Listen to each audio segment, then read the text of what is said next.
Alright, so listen, I know we kind of touched on fast food restaurants in last week's video, but it's my feelings for the week, and they just so happen to be about fast food again. So picture this, fast food places, some of them have these order kiosks to make production go faster. Now, sometimes these order kiosks kind of don't go in your favor because there are times where you have to go to the counter anyway. Like, take this for example. All of them ask this really dumb question once you're finished ordering, and that is, okay, would you like to pay here or at the counter? And to that I say, so I'm in a bit of a predicament. Okay, so I can just, pay here or easily surprise the teenager at the counter. And they'll be, oh, you came here. Okay, so, okay, I'm sorry, I'm new. I don't know how to work this cash register. For years I thought you just click the buttons with the food on them, but I guess there's a new training manual these days. But, the easy answer is paying at the kiosk, but, things could go wrong because sometimes the kiosk doesn't print out your receipt, so you have no choice but to wait at the counter and say, hey, I purchased my food and it didn't give me a receipt. And while you're saying that, you try not to look suspicious as crazy, okay? Because then they have to go to the back, say, hey, did this guy order? Okay, let me look at the monitor here. Oh, yep, your number is 984 and it'll be ready in like 30 minutes. That is an exaggeration, ladies and gentlemen, but when was the last time you ordered inside a McDonald's? You're standing there for a while, and the soccer team in front of you got all their food because it's, I guess, easier to produce Happy Meals. I mean, just imagine the poor guy who gets paper cuts putting those boxes together. Like, ow, this is worse than when I was working with a cracked screen on my iPhone, ow. Oh, the thing I do for a living. Okay. But the thing is with these teenagers working the counter, working the cash register, are they going to prioritize you or their friends from school that just walked in like, hey Reggie, how you doing? Can I get you a McChicken? Can I get you a Filet-O-Fish? Oh wait, we're teenagers, we don't eat fish. Quarter pounders all around the room it is. Yay! And then, they lift them up, 3 cheers, and then they walk out because I guess they went on break.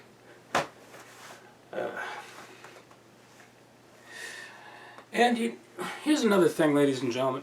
How come whenever you use the kiosk, they always just give you your food but forget to get you your cups? Yeah, that's a bit of a frustration and another reason to go to the counter and not look suspicious AF. Yeah. I know social media lingo. Because here's the thing, the sensible thing would be putting some cups at the kiosk. But no. Because that puts the company at risk for petty theft.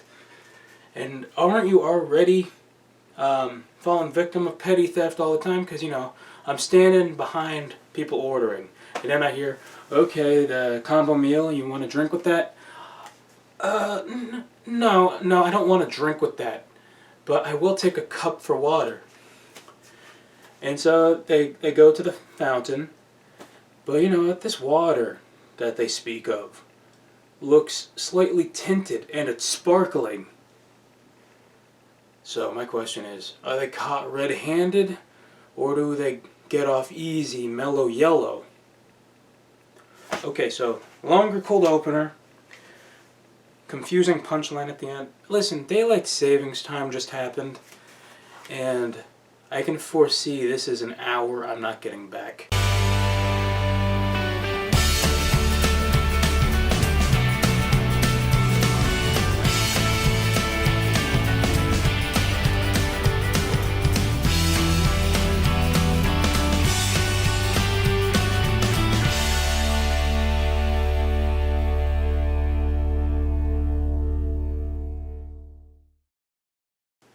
Welcome to the show, everybody. I'm your host, Rob Rodriguez, and it's Friday the 13th, ladies and gentlemen. Once again, and I think our first show in a while to fall on Friday the 13th due to circumstance and not turning on the camera when we're supposed to. Isn't that nice? But here's the thing. This was my week, ladies and gentlemen. Like, take this for example. Look at this, I see a black cat outside, and obviously it's seen some stuff. Mistake number one noted. I mean, obviously the poor thing looked like maybe it belonged to a neighbor, or it was across the road by the Pet Cemetery and Stephen King Boulevard. Obviously it's seen some stuff, but at least it had 8 lives left, not gonna lie. So other than a life preserver hitting me on the head earlier this week, nothing too bad, can't complain. So as people, we know whether or not we're a follower or a leader, because that decision should be as easy as a game of chutes and ladders. Eels and escalators. Oh wait, that's not a real game. Oh boy. Someone's watching too much SpongeBob, aren't they? Cue dolphin noise. But yeah, we all know if we're naturally born with it, the leadership qualities and follower traits, or if it's just something that developed over time. Because, let's face it, some leaders really need to be checked if you think about it, because there are some bossy people out there, not gonna lie. I mean, I'm sure all of you can agree. There are people who micromanage and just say, "Oh man, there's a speck of dirt on my floor. Chino, pick it up. I thought you were on top of things." Chino. Where did I come up with that name? He might be related to the people who make those khaki pants or something, I don't know. And to think, like, these very bossy, particular people lay their head on their pillow every night and think they're somewhat making a difference in the world. Yeah, making a difference one migraine at a time, if we do say ourselves. There was a word missing there. Okay. If we do say so ourselves. Okay, that's better. So, I've heard story and fable every now and again that there are some couples out there where, one takes the lead and the other just listens. Like, can you imagine, hey sweetie, I'm going out with the guys to shoot some pool, or whatever it is you and your friends do. I don't know, I'm single. But then, your lady friend sizes you, and you, oh, not in those jeans and shirt, you're not. Back upstairs. Yes, dear. Telling me what to wear. I took you to Lululemon last week. Okay, so obviously I write these things without research. Please let me know if Lululemon is a store or just a brand. Okay, anyway. There are people who elect themselves as in charge. They just automatically think, I've got leadership traits. I went to college. I should be in charge of these tasks or this project or this night on the town. Lions, tigers, bears, oh my. Okay. And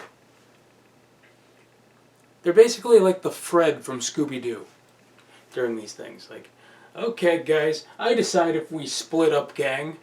Scooby, Shag, you smell like pot, get lost. Like, go that direction, while me, Velma, and Daphne get quarantined because we don't need secondhand smoke. Okay, risque joke. Applause. Pat on the back. Okay, enough monotone for the rest of the show, because I don't even know what we're doing anymore.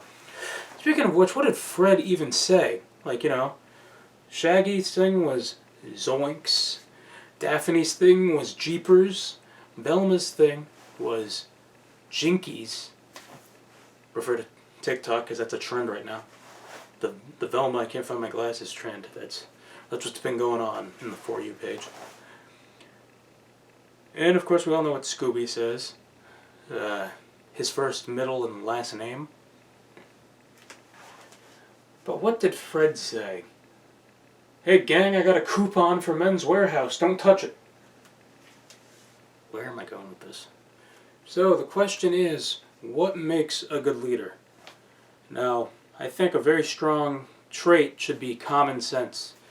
Because you gotta know where something is. You gotta know where to find things and guide your team to the right spot.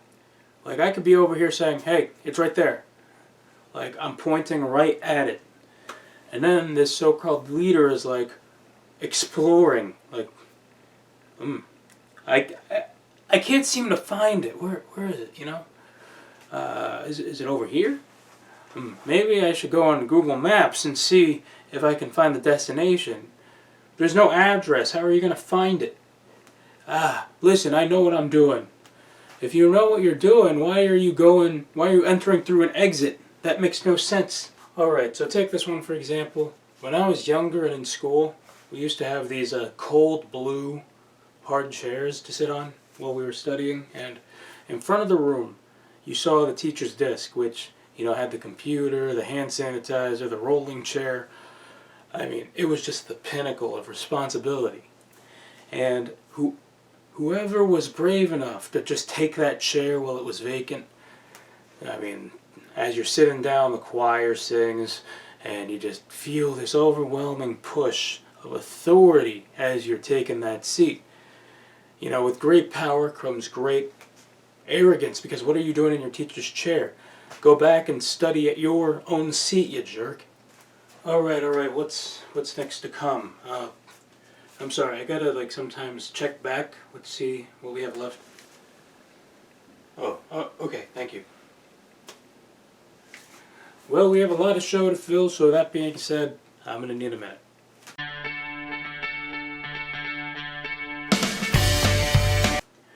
Okay, so anybody can relate to this, you know.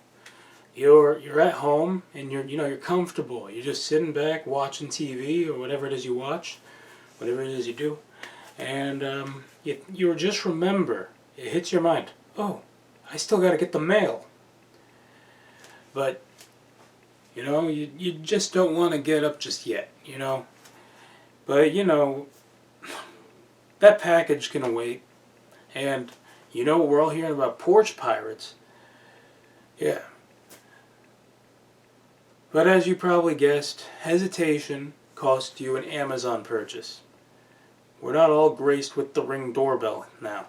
So waiting for the right moment, in a way, is 1,000 times better than hesitating.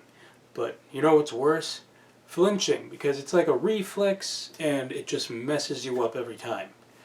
I mean, that's like, you know, telling somebody no pressure during something big.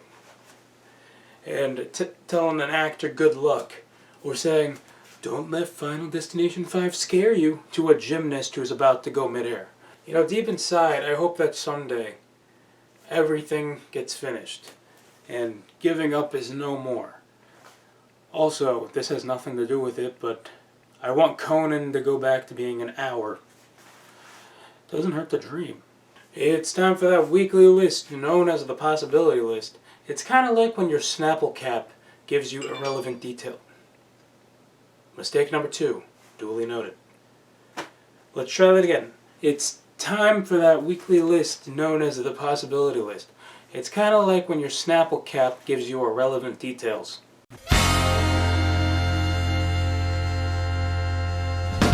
Okay, this week's list is titled 6 Excuses to Arrive at a Formal Gathering in Jeans and a T-Shirt. I don't know. Number 6, the Snuggie was in the wash. Number 5, you read it was suit and tie optional. Number 4, if Simon Cowell can do it, so can I. Number 3, everybody there knows you're laid back. Number 2, you simply didn't get the memo. And number 1, 6 excuses to arrive at a formal gathering in jeans and a t-shirt. It was laundry day. Alright, and that is the possibility list for you this week. Alright, so Rod wanted to come out and make a bit of an announcement. And, you know, it's refreshing that he actually asked beforehand to come on the show, because usually he just shows up out of nowhere and interrupts me. So, Rod, what did you want to tell... Ow, don't hit me. Rod, what did you want to tell everybody? Well, I'm a businessman. I'm an innovative, optimistic person who wants to see what's next. And this guy, sharing a brand with him, is getting in the way of that. So I wanted my own thing. Okay, what's your point? I opened my own Instagram account. Oh, really? I cut events in history that actually happened for this? Oh, come on. You were going to talk about how Jack Black was once Spider-Man. Not a lot of people are going to, understand that. Touché. Okay, so let's see what you got. Oh, not on your phone. Okay. Use my phone. Fine. See this? This jerk leaves me with an iPhone 6. What is that? Okay. Well, the first thing I'm seeing is all these pictures are doctored. Are they? Yes, they're photoshopped. They're fake. Because you don't travel, you don't have a lifestyle, you haven't met any of these celebrities. Like, no one's gonna believe you did any of these. Like, look, there's you and Jeff Dunham. Like, his puppets are too nice for, some weird hand puppet that looks like some guy from suburbia Florida. Okay, one, no one calls it that. And two, look, this is going to save you because we're about to pop up a picture of me and Greta Thunberg. Okay, you're going to use Greta for views for this show? We don't believe in that. Just play along, ladies and gentlemen. Well, Rod, I don't know why in the world anyone would want to follow this, but where can they find you? Oh, that's easy. My Instagram handle is Rod Robertson is no dummy. Check it out. Why are there so many underscores? Prior to this broadcast, the photos that you've seen in this bit have been hidden by Instagram due to being doctored and faked photoshopped imagery. Please remember to be as authentic as possible on social media. Thank you. Well, that is the show for you this week. You're not to follow me on social media. Until next time, remember that life moves pretty fast, and if you don't stop and look around once in a while, you could miss it. Right? That was the line. We went through this outro pretty well, right? Remember that all work and no play makes Rob a dull boy. So glad I didn't say that. Okay, thank you. And thank you for watching. See you next time.